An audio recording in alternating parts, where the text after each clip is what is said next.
Olá pessoal, vamos para mais um vídeo aqui no canal Luzes. Deixa eu arrumar minha luz aqui. Então vamos para mais um tema, né? Do nosso livro Fonte Viva. O livro está aqui, se você não conhece este livro maravilhoso, né? Durante toda a sua vida, além das cartas psicografadas dos livros que Chico Xavier psicografou, ele também pegou várias mensagens, né, de Emmanuel. E essa é então Diante da Multidão. Então, você que não conhece o canal Luzes, eu vou ler essas mensagens e depois eu vou fazer um breve comentário, tá bom? Diante da multidão. E Jesus vem da multidão, subiu ao monte. O procedimento dos homens cultos para algum povo experimentará elevação crescente à medida que o Evangelho se estenda nos corações. Infelizmente, até agora, raramente a multidão tem encontrado, por parte das grandes personalidades humanas, o tratamento a que faz jus. Muitos sobem ao monte da autoridade e da fortuna, da inteligência e do poder, mas simplesmente para humilhá-la ou esquecê-la depois. Sacerdotes inúmeros enriquecem de saber e buscam subjugá-la ao seu talante. Políticos astuciosos exploram-lhe as paixões em proveito próprio. Tiranos disfarçados em condutores envenenam-lhe a alma e arrojam-na ao despenhadeiro da destruição, à maneira dos algozes de rebanho que apardam as reses para o matadouro. Juízes menos preparados para a dignidade das funções que exercem confundem-lhe o raciocínio. Administradores escrupulosos arregimentam-lhe as expressões numéricas para a criação de efeitos contrários ao progresso. Em todos os tempos, vemos o trabalho dos legítimos missionários do bem prejudicado pela ignorância, que estabelece perturbações e espantalhos para a massa popular. Entretanto, para a comunidade dos aprendizes do Evangelho, em qualquer clima da fé, o padrão de Jesus brilha soberano. Vem da multidão, o mestre sobe ao monte e começa a ensinar. É imprescindível empenhar as nossas energias a serviço da educação. Ajudemos o povo a pensar, a crescer e aprimorar-se. Auxiliar a todos para todos se beneficiem e se elevem, tanto quanto nós desejamos melhoria. A prosperidade para nós mesmos constitui para nós a felicidade real e indiscutível. Ao leste e ao oeste, ao norte e ao sul da nossa individualidade, movimentam-se milhares de criaturas em posição inferior a nós. Estendamos os braços, alonguemos o coração e irradiemos entendimento, fraternidade e simpatia, ajudando-as sem condições. Quando o cristão pronuncia as sagradas palavras Pai Nosso, está reconhecendo não somente a paternidade de Deus, mas aceitando também por sua família a humanidade inteira. Pessoal,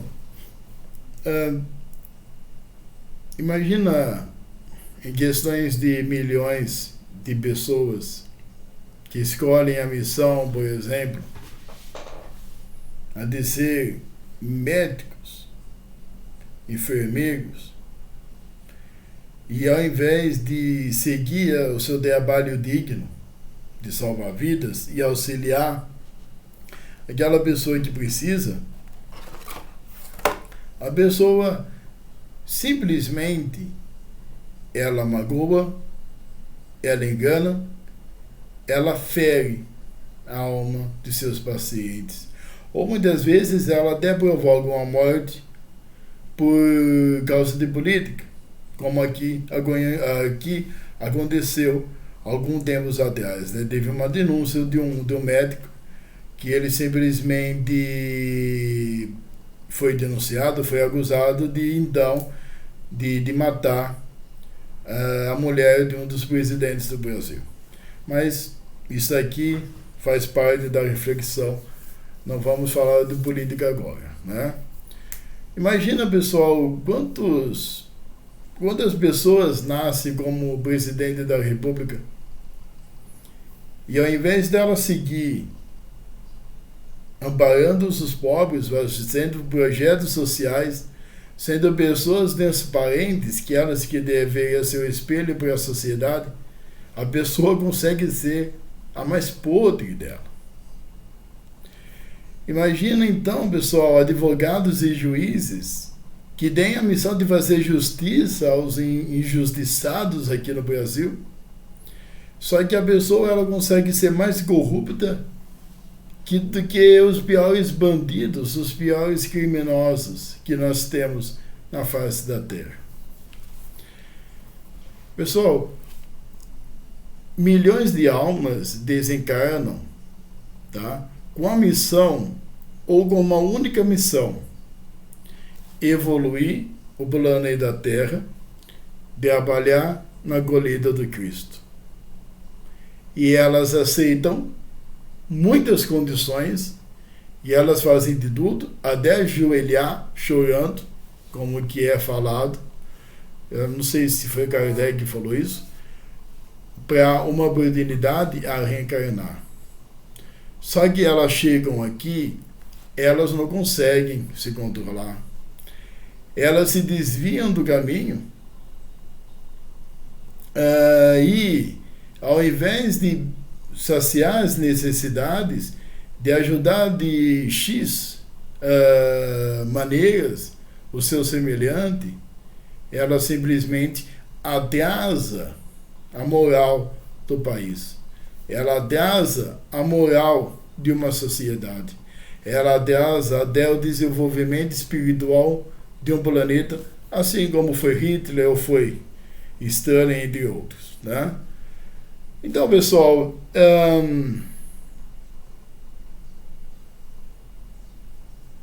essa mensagem ela fala disso, tá? Quer dizer o que, gente? Que nós precisamos prestar atenção todos os dias da nossa vida para refletir, pensar e refletir o caminho que nós estamos seguindo. Como que você está seguindo o seu caminho? Como que você está na colheita do Cristo? Como que você está trabalhando e fazendo a diferença na sociedade que você está, na humanidade que você nasceu? E isso nos torna, mas a gente é tão egoísta que a gente pega o problemas das pessoas, a gente pega, por exemplo, a fome de muitos vizinhos que nós temos, de muitos moradores de ruas que nos pedem ajuda, e a gente debocha, a gente julga. E a gente vai ficando cada vez mais longe do Cristo. Tá? Como se a gente fosse seres perfeitos, e nem perfeito como que Cristo faria isso. E ele, com toda a sua humildade, ele esperou 1000 anos e então ele nasceu numa manjedoura de palha, né? Então, pessoal, nós precisamos refletir, por exemplo, quando a gente vê uma pessoa necessitada, não importa a condição financeira que você esteja, se você infelizmente está passando por uma situação financeira muito ruim, tem sempre o irmão que vai precisar de uma palavra sua, que vai precisar de uma mão, vai precisar de um braço, de um abraço, vai precisar de uma boca para então lhe falar palavras consoláveis. Muitas vezes o pessoal chega para mim e fala: olha, eu queria ganhar na Mega Sena para ajudar as pessoas, mas não precisa ganhar na Mega Sena. E o mais precioso da caridade é quando simplesmente você tira o pouquinho que você tem para oferecer às pessoas. Vamos um pouco mais além. No seu trabalho, você está sendo ético como Jesus seria se ele estivesse no seu cargo? Na sua família. Afinal de contas, você já fez, ou você tem o objetivo de fazer a diferença na vida de uma pessoa? Quando uma pessoa precisa de uma palavra, uma pessoa, por exemplo, que não sabe nada do espiritismo, uma pessoa que até debocha de você por você ser médium, o que você fala para a pessoa? Você briga com ela? Ou com toda a sua educação você reeduca essa pessoa, explicando que seria um centro espírita, explicando então até sobre Jesus Cristo, que muitas pessoas debocham de Cristo, você então reeducaria essa pessoa? É isso que a palavra nos fala, gente. Nós somos muito egoístas. A maioria de nós, muitas vezes, gente, a gente só quer pra gente ali o conhecimento, quem fez faculdade igual a mim, quem fez doutorado, quem fez mestrado, quem é dono de grande posse, quer guardar ali só para ele aquele dinheiro. Às vezes eu assisto um vídeo de um cara que faz um detector de metal ali na fazenda, e ele encontra barra de ouro, ele encontra tesouro no YouTube, ele encontra um monte de coisa enterrada que era de valor na época. Para quê? Você é aquela pessoa que soterra os seus meios de sobrevivência, você soterra o que você poderia ajudar o outro? Tem muita gente que não empresta. Tem muita gente que pega o conhecimento e só guarda para ali.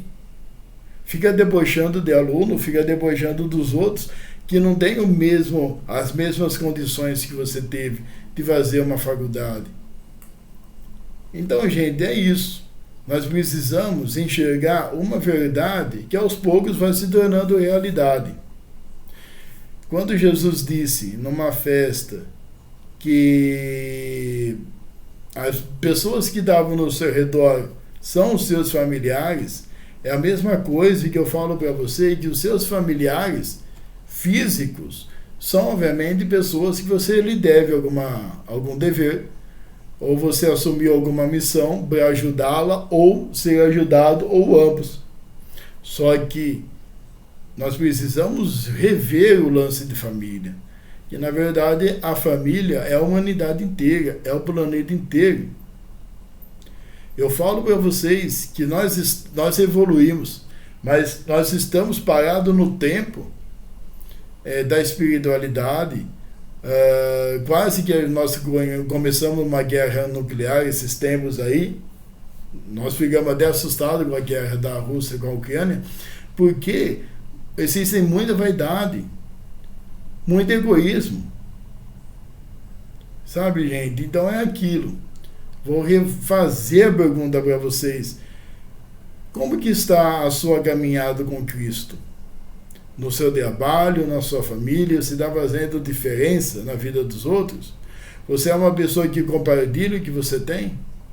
Você é uma pessoa que procura fazer caridade? Ou você fica julgando os moradores de rua?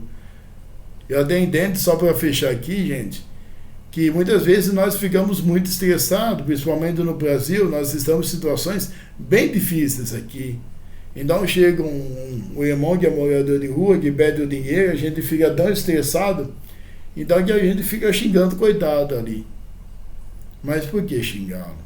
Que na verdade, gente, quando a pessoa pede algo para você, quando a pessoa pede ajuda para você, na verdade a pessoa está te dando uma oportunidade para você praticar uma caridade, e os Espíritos nos acompanham. Então que Jesus te encha de amor e de sabedoria, que você tenha uma semana maravilhosa. E eu vou fazer ainda, gente, eu quero ver se eu faço uma live da Lua para a gente falar sobre o Espiritismo. Muita paz.